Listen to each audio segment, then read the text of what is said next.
Hello प्यारे बच्चों, NCERT physics में आपका स्वागत है। आज हम कक्षा 10th का यूपी बोर्ड का जो 2020 में पेपर आया उसे सॉल्यूशन करेंगे। तो पहला प्रश्न दिया है 1.5 वोल्ट विद्युत वाहक बल के सेल का आंतरिक प्रतिरोध 3 ओम है, तो सेल से प्राप्त धारा का अधिकतम मान क्या होगा। तो ई की वैल्यू कितनी दी है आपके पास 1.5 वोल्ट और आर की वैल्यू दी है 3 ओम। आई बराबर के फॉर्मूला होता है वो होता है ई अपॉन आर प्लस के आर। यहाँ पर कैपिटल आर की वैल्यू 0 है। आई बराबर हो जाएगा ई अपॉन के आर। ई की वैल्यू कितनी है 1.5 है और आर की वैल्यू 30 है। 3 पॉइंट से पॉइंट हटाओगे 0 लगा लोगे यहाँ पर और 15 से 30 को काटो 1/2। 2 से भाग दो कितना आएगा 0.5। तो विकल्प पहला वाला विकल्प इसमें, दूसरा विकल्प ठीक है।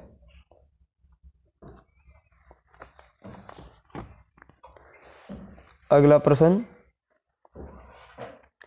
एक अवतल लेंस की फोकस दूरी 5 मीटर है, तो इसकी क्षमता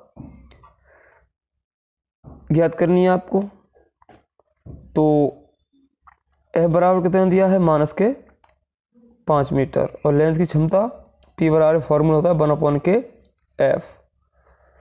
इस वैल्यू को सूत्र में स्थापित कर दो तो आ जाएगा P बराबर के 1/-5 -5 तो इसमें भाग देते तो आंसर आ जाएगा P बराबर -0.2D एडॉप्टर।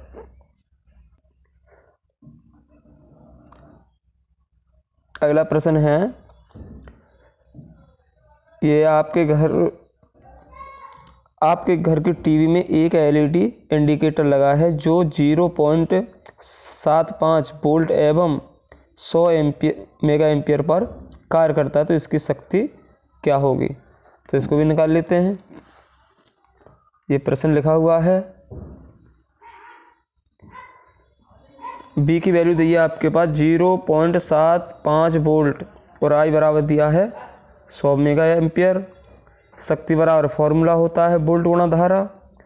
तो वोल्ट कितना है 0.75 और धारा कितनी है 100। यहाँ से अगर पॉइंट हटाओगे तो 100 बढ़ाओगे 100 तो 100 कट जाएगा, आपका आंसर आ जाएगा 75 मेगावाट। तो आपका इसमें विकल्प है पहला ही ठीक है इसमें। ठीक है, अगला प्रश्न देखते हैं। एक छात्र श्यामपट्ट में यह है प्रकाश का वेग निम्न में से किस माध्यम सबसे अधिक होगा। तो इसमें होगा निर्वात। क्या होगा, निर्वात में प्रकाश का वेग सबसे अधिक होता है। तो आगे देखते हैं, प्रकाश का वेग निम्न में से किस माध्यम में सबसे अधिक होता है। प्रकाश की चाल होती है v बराबर के c/k म्यू, अपवर्तनांक है। तो यहाँ पर यह है निर्वात वायु की अपेक्षा कम सघन होता है, यानी निर्वात कैसा होता है कम सघन, तो वायु इससे ज़्यादा सघन होती है। तो हमारा क्या होगा निर्वात। एक छात्र कक्षा में श्यामपट्ट पर लिखे अक्षरों को ठीक से नहीं देख पा रहा है, तो इसके आंख में कौन सा दोष है। ये प्रश्न है आपका 2 नंबर का, ये वाला। तो देखते हैं, हमारे सामान्यतः नेत्र की जो अल्पतम दूरी होती है वो होती है 25 सेंटीमीटर। दूर की वस्तु को नहीं देख पाना, इसका मतलब है उसकी आंखों में निकट दृष्टि दोष है और इसके निवारण के लिए हमें अवतल लेंस का प्रयोग करना है। तो इसका दोष का कारण क्या होता है। दोष का कारण ये होता है नेत्र लेंस की वक्रता त्रिज्या बढ़ जाए तब दूर पर रखी वस्तु स्पष्ट दिखाई नहीं देती है। तो इसका ये डायग्राम है। अगला नेत्र लेंस व रेटिना की दूरी बढ़ जाए। अब इसका हम निवारण देख लेते हैं कि इसको हम निवारण कैसे कर सकते हैं।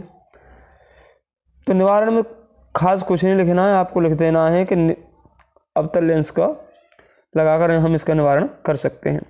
अनंत पर रखी वस्तु से चलने वाली किरणें अवतल लेंस से निकलने पर नेत्र के दूर बिंदु F से चली हुई प्रतीत होती हैं और ये किरण नेत्र लेंस द्वारा अपवर्तित और होकर रेटिना R पर मिलती हैं।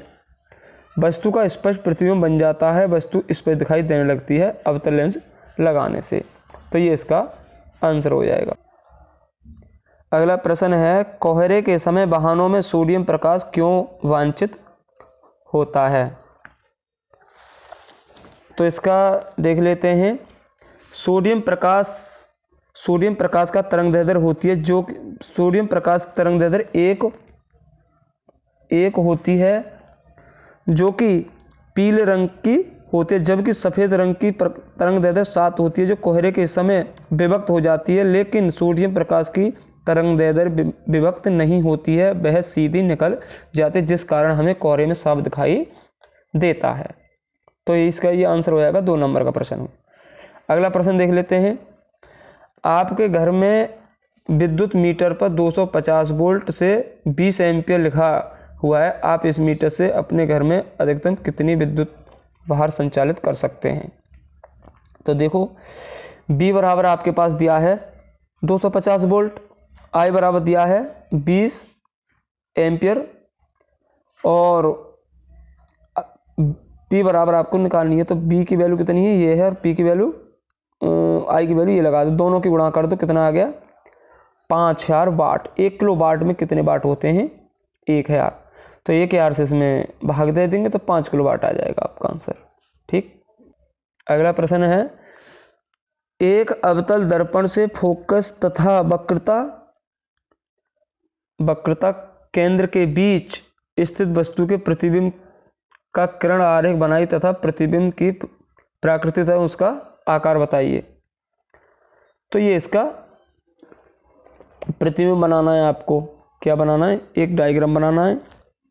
ये डायग्राम ये कह रहा है प्रतिबिंब की स्थिति वक्रता केंद्र से दूर है, प्रतिबिंब का आकार आवर्त वस्तु से बड़ा है, प्रतिबिंब की आकृति वास्तविक तथा उल्टी है। ठीक है, इतना ही आपको ये डायग्राम बनाना है, क्योंकि मैं समझा तो ज़्यादा सकता हूँ लेकिन मेरी वीडियो ज़्यादा बड़ी हो जाएगी। अगला प्रश्न दिया है इसमें, श्वेत प्रकाश का प्रिज्म। प्रश्न ये है आपके पास, यह है श्वेत प्रकाश के प्रिज्म वर्ण विक्षेपण की घटना को चित्र द्वारा समझाइए। किस रंग की किरण सबसे अधिक विचलित होती है? तो देखो, श्वेत प्रकाश का प्रश्न तो हमने पढ़ लिया है। इस डायग्राम को देख लो, ऊपर से लाल होता है, नीचे बैंगनी होता है, इसे हम विबग्योर भी कहते हैं। यहाँ से श्वेत प्रकाश जब किसी प्रिज्म पर पड़ती है तो वो कितने रंग छोड़ती है? 7 रंग छोड़ती है। लाल, नारंगी, पीला, हरा, नीला, जामुनी, बैंगनी। प्रिज्म द्वारा श्वेत प्रकाश की किरण का अलग अलग 2 रंगों में विभाजित होने की घटना को वर्ण विक्षेपण कहते हैं। जैसे हमने ऊपर देख रहे हैं, ये है V, यानी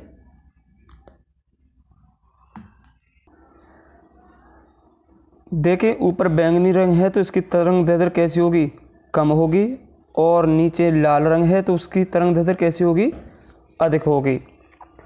तो यहाँ पर बैंगनी रंग से कौन बड़ा है? लाल रंग। लाल रंग की तरंगदैर्ध्य ज़्यादा होगी। अब इसे हम अपवर्तनांक के आधार पर समझ लेते हैं। जिस रंग की तरंगदैर्ध्य जितनी अधिक होगी उसका विचलन कोण उतना ही कम होगा। यहाँ से देखेंगे, ये कह रहा है लाल रंग का विचलन कोण सबसे कम, बैंगनी रंग का विचलन कोण सबसे अधिक होगा। तो कांच का अपवर्तनांक बैंगनी रंग के प्रकाश के लिए सबसे अधिक तथा लाल रंग का प्रकाश के लिए सबसे कम होगा। तो यहाँ पर हो जाएगा म्यू वी बड़ा होगा किससे? म्यू आर से, क्योंकि अपवर्तनांक यहाँ पर म्यू है और बैंगनी रंग वी है और लाल कलर आपका आर है। तो विचलन कोण कितना होगा? डेल्टा बराबर के होगा, डेल बराबर के म्यू माइनस के ए प्रिज्म कोण है और म्यू मैंने बताया अपवर्तनांक। जिस रंग का अपवर्तनांक जितना अधिक होगा उसका विचलन कोण उतना ही अधिक होगा। जिस रंग का अपवर्तनांक जितना कम उसका विचलन कोण उतना ही कम होगा। तो यहाँ पर डेल भी बड़ा होगा किससे, डेल आर, क्योंकि यहाँ पर जो अपवर्तनांक है वो किसका ज़्यादा है, बैंगनी रंग का। तो हम देख लेते हैं बैंगनी रंग की किरणें सबसे अधिक विचलित होती हैं। एग्जाम्पल के लिए आकाश का रंग नीला।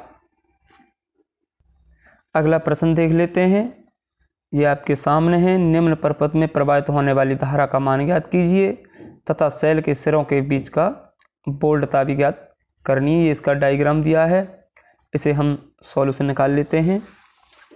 ये मैंने डायग्राम बना दिया इसका, और इसका ये फॉर्मूला होता है, वो होता है I बराबर के VR। तो ये श्रेणी क्रम में का सूत्र होता है R1 प्लस के R2।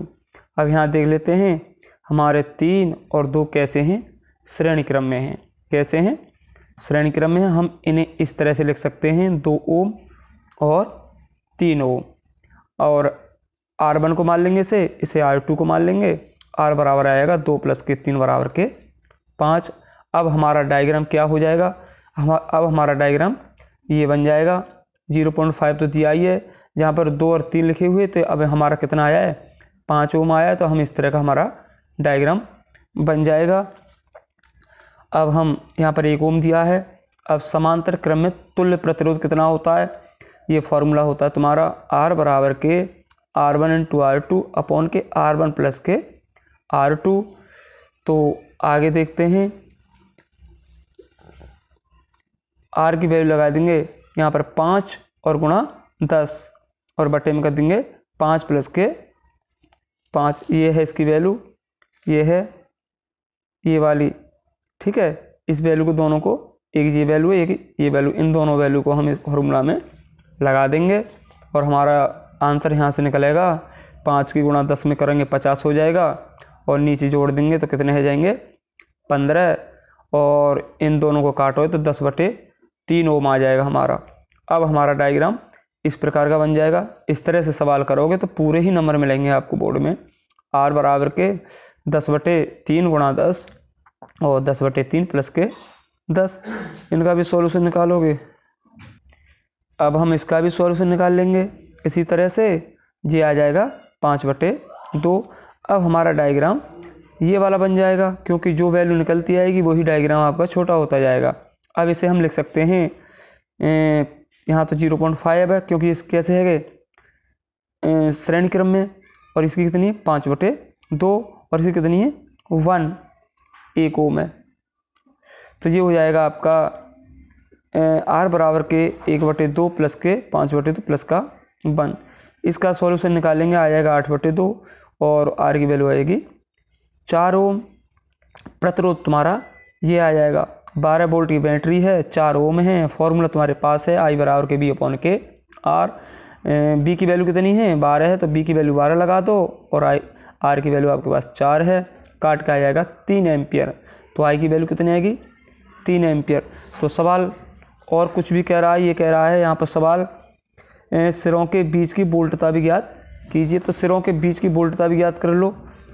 तो यहाँ सिरों के बीच की बोल्टता कर लेंगे, B डैश बराबर के E माइनस के I इंटू R। तो B डैश बराबर के E की वैल्यू कितनी आई है तुम्हारे पास 12, कितनी है 12, और 3 गुणा R, तो तुम्हारा आ जाएगा 12 माइनस के 3 गुणा 5, 0.5 को लिख सकते हैं 1/2। ये हो जाएगा आपका एलसीएम वगैरह लेके 24 माइनस के 3, 21/2। इनको हम काटेंगे तो कितना आएगा 10.5 वोल्ट। यही हमारा आंसर है। अगला प्रश्न देख लेते हैं। अगला प्रश्न दिया है, आपके घरों में प्रयुक्त 1.5 किलोवाट का एक एयर कंडीशनर प्रतिदिन 10 घंटे चलाया जाता है। प्रति माह 30 दिन के खर्च होने वाले विद्युत ऊर्जा का मूल्य ज्ञात कीजिए यदि प्रति यूनिट विद्युत मूल्य 7 रुपये हो। ये प्रश्न मैंने यहाँ लिख दिया, देखें। तो शक्ति बराबर हमारा कितना दिया है, पावर 1.5 किलोवाट प्रतिदिन। P1 बराबर कर देंगे 1.5 गुणा 10 की पावर kWhr। 30 दिन की शक्ति P2 बराबर हो जाएगा 1.5, यानी पॉइंट हटाएंगे 10 बढ़ा लेंगे यहाँ पर 10 और गुणा 30 दिन। तो इसकी गुणा करोगे तो हो जाएगा 450 kWhr। 1 यूनिट बराबर 7 रुपये है, तो 1 किलो वाट पर हावर्स बराबर 7 रुपये। तो 30 दिन की कीमत कितना होगी? 450 गुणा 7 यानी 3150। यही आंसर है आपका। अगला प्रश्न दिया है, प्रत्यावर्ती धारा एवं दिष्ट धारा में अंतर लिखिए। एक, प्रत्यावर्ती धारा जनित का सिद्धांत एवं कार्यविधि संक्षेप में समझाइए। आवश्यक चित्र बनाइए। तो देखें, सबसे पहले इनका अंतर निकाल लेते हैं। प्रत्यावर्ती धारा AC देखते हैं। AC यहाँ पर AC है। प्रत्यावर्ती धारा AC का मान तथा दिशा समय के साथ परिवर्तित होते हैं। डिस्क धारा यानी डायरेक्ट करंट, और इसे कहते हैं अल्टरनेट करंट। दिष्ट धारा